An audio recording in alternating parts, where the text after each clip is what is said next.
जय माता दी, जय माँ राजराजेश्वरी। आप सभी भक्तों को मेरा प्रणाम। आप सभी का हमारे माँ राजराजेश्वरी ज्योतिष केंद्र में आप सभी का स्वागत है। जिन भक्तों का, जिन जातकों का आज के दिन जन्म दिवस है, नए कार्य की शुरुआत है, उनको भी हमारी तरफ से बहुत बहुत शुभकामनाएं। आज जो हमारा अंक है वह थोड़ा सा अलग है। इस अंक में हम आपको जानकारी देंगे अपनी 5 उंगलियों के बारे में। हमारी जो ये 5 उंगलियां हैं, इनमें कुछ अलग रहस्य हैं। जितनी भी हमारी ये 5 उंगलियां हैं, इन 5 उंगलियों से हमें किसे तिलक करना चाहिए। जो हमारा अंगुष्ठा है, अंगुष्ठा से किसे तिलक करना चाहिए। वही तर्जनी है, मध्यमा है, अनामिका है, कनिष्ठिका है। जो 5 उंगलियां होती है, 5 उंगलियों से अलग अलग तरीके से तिलक किया जाता है। और इन उंगलियों का क्या प्रभाव होता है, अंगुष्ठे का क्या प्रभाव होता है, अनामिका का क्या प्रभाव होता है, कनिष्ठिका का क्या प्रभाव होता है। तो 5 उंगलियों का अपना अपना अलग प्रभाव है। इस अंक में हम आपको सारी जानकारी देने वाले हैं। आप हमारा अंक ध्यान पूर्वक सुनिएगा। जो साधक नित्य पूजन पाठ करते हैं, उनके लिए यह अंक बहुत खास रहने वाला है। तो सबसे पहले आज का पंचांग देख लेते हैं। आज का पंचांग है संवत 2082, 1 अगस्त 2025, श्रावण मास, शुक्ल पक्ष, अष्टमी तिथि, स्वाति नक्षत्र और शुक्रवार। प्रिय दर्शकों, आप सभी ने देखा होगा जो हमारी यह 5 उंगलियां हैं, इन 5 उंगलियों का हम अलग अलग जगह पर अलग अलग तरीके से प्रयोग करते हैं और अलग अलग तरीके से तिलक लगाते हैं। कभी हम अनामिका से लगाते हैं, कभी कनिष्ठिका से लगाते हैं, कभी तर्जनी से लगाते हैं, कभी अंगुष्ठा से लगाते हैं। पर ऐसा होता क्यों है? क्यों हम एक ही उंगली का प्रयोग हर जगह नहीं करते हैं? तो सारी जानकारी आपको मिलने वाली है। जो हमारा YouTube पर माँ राजराजेश्वरी ज्योतिष केंद्र के नाम से हमारा चैनल है, उसको भी आप जरूर सब्सक्राइब करें। सब्सक्राइब करने से क्या होगा, जो हम आपको सनातन धर्म से जुड़ी हुई जानकारी देते हैं, वह जानकारी आपको सर्वप्रथम प्राप्त होगी। आइए जानते हैं जो हमारी यह 5 उंगलियां होती है, इन 5 उंगलियों का क्या क्या हमारे जीवन में प्रभाव होता है और हमें अपने जीवन में इन 5 उंगलियों का कब कब प्रयोग करना चाहिए। हमारी जो यह 5 उंगलियां हैं, यह अपने आप में बहुत खास हैं। हमारी जन्म पत्रिका में जो नवग्रह होते हैं, नवग्रह और 5 जो ये हमारी उंगलियां होती है, इनका आपस में एक अलग संबंध है। आज हम आपको बताएंगे कैसे कैसे किस ग्रह से किस उंगली का क्या संबंध है। सबसे पहले हम अंगुष्ठे को लेकर चलते हैं। अंगुष्ठे से किसे तिलक करते हैं और अंगुष्ठे पर किस ग्रह का क्या संबंध है। जो हमारा अंगुष्ठा होता है, इसका संबंध सीधे सीधे शुक्र ग्रह से होता है।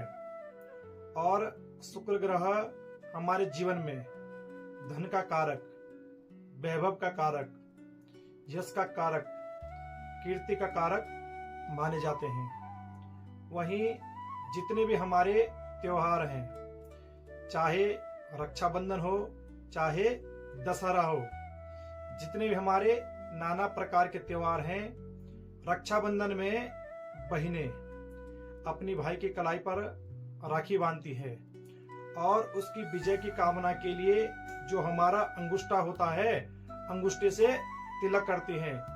क्योंकि अंगुष्ठे से भाई को विजय की प्राप्ति हो, भाई का यश बढ़े, भाई का कीर्ति बढ़े, धन, वैभव और लक्ष्मी की प्राप्ति भाई को हो। वहीं हमारे पौराणिक समय में जितने भी हमारे राजा महाराजा हुआ करते थे, जब वह युद्ध के लिए गमन करते थे, युद्ध के लिए जाते थे, तो जो उनकी रानियां थी वह उनकी विजय की प्राप्ति के लिए इस अंगूठे से तिलक करती थी। क्यों करती थी? क्योंकि हमारा जो राजा है वह युद्ध में विजय प्राप्त करे। आप ध्यान रखना, जब भी आप किसी को तिलक करते हैं, उसकी विजय की प्राप्ति के लिए, यश की प्राप्ति के लिए, धन की प्राप्ति के लिए, कीर्ति की प्राप्ति के लिए, तो आप उसे अंगूठे से तिलक करें। वही हमारे अंगूठे के बगल में दूसरी उंगली, जिसे हम तर्जनी उंगली कहते हैं, तर्जनी उंगली से हमारे जितने भी मृत आत्माएं होती है उनको तिलक किया जाता है। इस उंगली से तिलक करने से उनको मोक्ष की प्राप्ति होती है, और मोक्ष के साथ साथ इस उंगली का संबंध देवगुरु बृहस्पति से है। और आपकी जन्म पत्रिका में जब जब देवगुरु बृहस्पति कमजोर पड़े, आपने इस बृहस्पति पर्वत पर पीला चंदन लगाना है। देखिए, आपके देवगुरु बृहस्पति मजबूत होंगे, और पितरों की मोक्ष की प्राप्ति के लिए इसी उंगली से तिलक लगाया जाता है। वही हमारी जो यह तर्जनी उंगली है, इसके बगल में जो मध्यमा उंगली है, इसका जो संबंध है शनि पर्वत से है, शनि देव से है। और जब हम अनामिका उंगली से भगवान को तिलक करते हैं तो मध्यमा उंगली से स्वयं को तिलक करना चाहिए। और जब आपकी जन्म पत्रिका में शनि ग्रह कमजोर हो जाए तो आप मध्यमा उंगली का जो पर्वत है, इससे अपने शनि पर्वत को देख सकते हैं, हमारा शनि पर्वत किस अवस्था में है, और आप शनि ग्रह को मजबूत भी बना सकते हैं। जब आप प्रतिदिन नित्य पूजा पाठ करते हैं, आपकी जो नित्य साधना होती है, चाहे आप गायत्री की साधना करते हैं, अपने इष्ट की साधना करते हैं, अपने कुल देवता की साधना करते हैं, अनामिका उंगली से उन्हें तिलक करने के बाद जो ये मध्यमा उंगली होती है, इस मध्यमा उंगली से खुद को तिलक करना चाहिए। जो हमारी यह मध्यमा उंगली होती है, इस मध्यमा उंगली के बाद हमारी अनामिका उंगली होती है। इस अनामिका उंगली से आपके जो गुरु हैं उसको तिलक किया जाता है, अपने इष्ट को तिलक किया जाता है, भगवान को तिलक किया जाता है। जितने भी हमारे संसार में देवी देवता हैं, उन सभी को इस अनामिका उंगली से तिलक किया जाता है। इस अनामिका उंगली से हमारी जो मानसिक शक्ति है वह प्रबल होती है, और इसका जो सीधा संबंध है वह सूर्य ग्रह से है।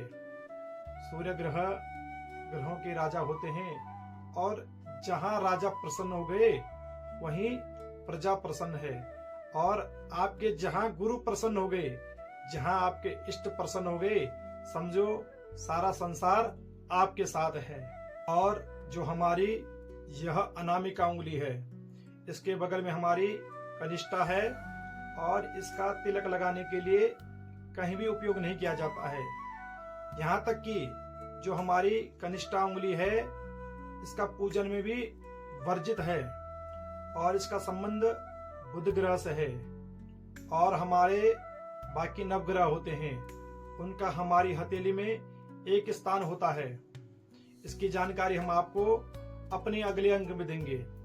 और आज का समय हो चुका है, आप और हम भगवान शंकर से जुड़ते हैं, भोलेनाथ से जुड़ते हैं, उनका आशीर्वाद प्राप्त करते हैं। ओम वंदे देव उमापतिम सुरगुरुम, वंदे जगत कारिणम, वंदे पन्नग भूषणम मृगधरम, वंदे पशो नाम पते, वंदे सूर्य शशांक वैनिनयनम, वंदे मुकुंद प्रियम, वंदे भक्त जनाश्रियम च वरदम, वंदे शिवम शंकरम, वंदे शिवम शंकरम।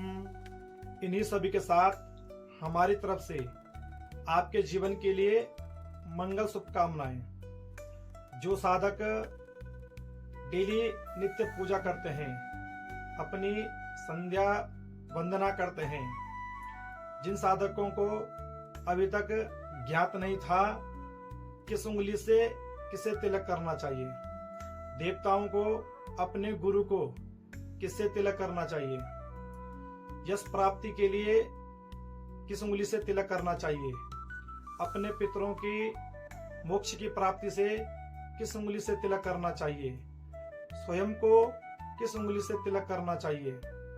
आज आपने हमारा जो यह अंक देखा है इसमें आपको सारी जानकारी प्राप्त हो गई है। अब आपको अपनी संध्या में और जो आप पूजा पाठ करते हैं उसको अपने जीवन में उतारना है। जब भी आपको किसी का यश कीर्ति वैभव बढ़ाना है और विजय की प्राप्ति करवानी है, विजय की कामना करवानी है, आप उसे अंगूठे से तिलक करें। जय माता दी, जय मां राजराजेश्वरी।